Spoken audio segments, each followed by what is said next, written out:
పట్టుకొస్తలేవా? చంద్రశేఖర్ రావుకి చెంచాగిరి చేసిన వెంకట్రామరెడ్డి లక్షల కోట్ల ఆస్తులు సంపాదిస్తే వెంకట్రామరెడ్డిని ఎందుకు రేవంత్ రెడ్డి కాపాడుతుండు? కులం ఒకటని కాపాడుతున్నావా? పొంగులేటి శ్రీనివాసరెడ్డికి వియ్యంకుడని కాపాడుతున్నావా?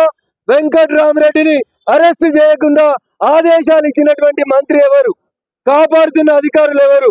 ఒక్కసారి రేవంత్ రెడ్డి ఈ విషయంలో ఆలోచించాలి.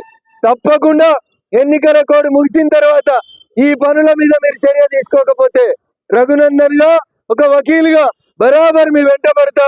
ఈ కేసులలో తెలంగాణ సమాజం ముందు అన్ని విషయాలు నిర్భయంగా ఉంచుతాను. డీజీపీ అయినా ఇంకెవరైనా చట్టం ముందు అందరు సమానులనే విషయాన్ని ఎస్టాబ్లిష్ చేస్తానని చెప్పి ఈ సందర్భంగా తెలియజేస్తూ, రేవంత్ రెడ్డి గారు మీకేం సంబంధం లేకపోతే